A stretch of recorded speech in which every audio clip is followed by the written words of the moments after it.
Good morning. Welcome to Are You Ready to Organize? Episode 4.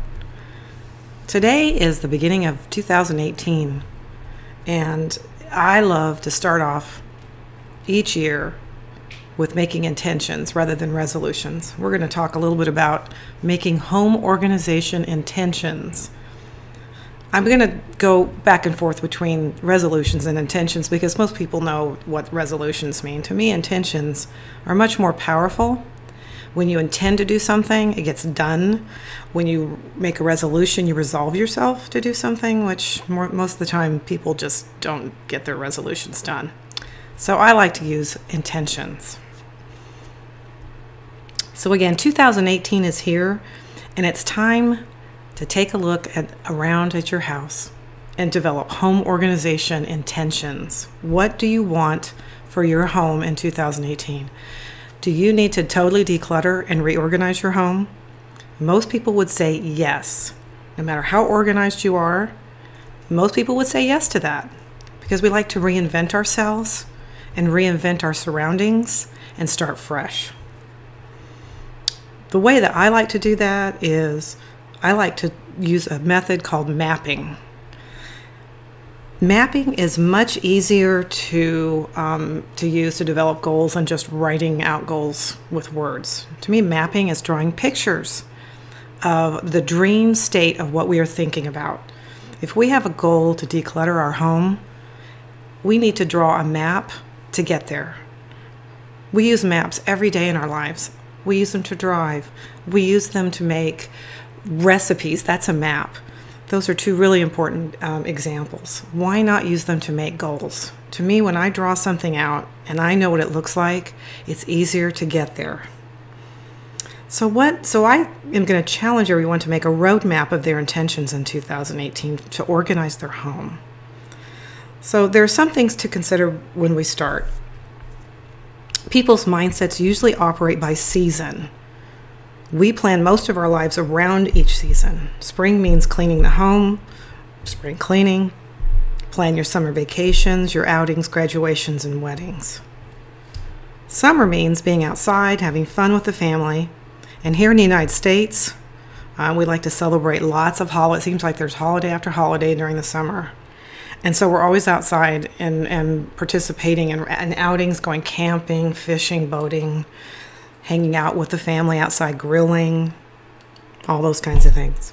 In the fall, we turn our attention back towards getting back inside for winter and kind of nesting in. If you live in colder climates like we do here in Kansas City, it gets cold. As a matter of fact, the last few days has been sub-zero temperatures. It has been cold.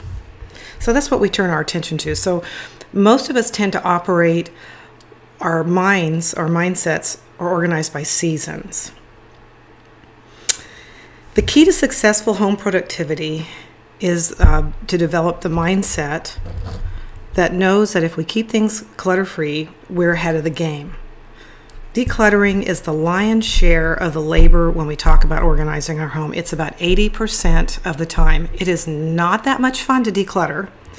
It takes most of the labor and most of the time. However, once you get past that 80%, that 20% of time that you use to organize is fun.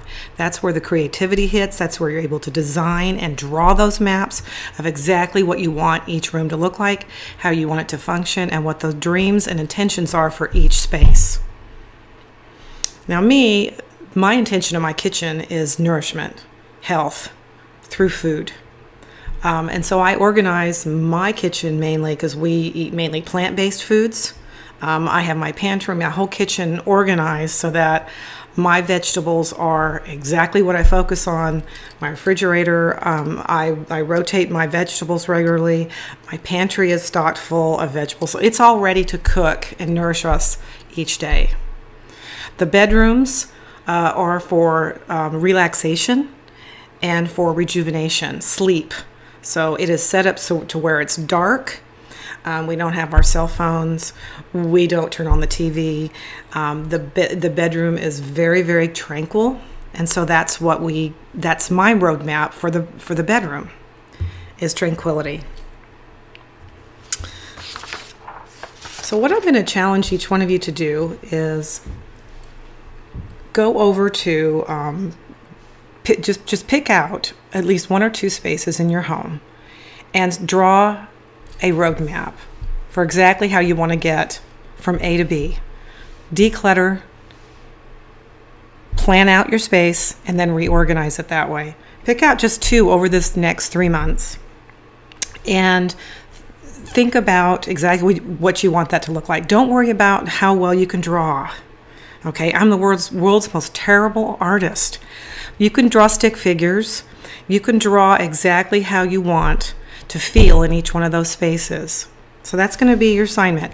Now in March, I plan on starting a 30-day declutter challenge. I'm going to do that on Facebook, in my Facebook, Are You Ready to Organize? And I'm also going to do it in another group called the Vibrant Warriors. I was asked to start a 30-day challenge. I thought March would be great for spring cleaning.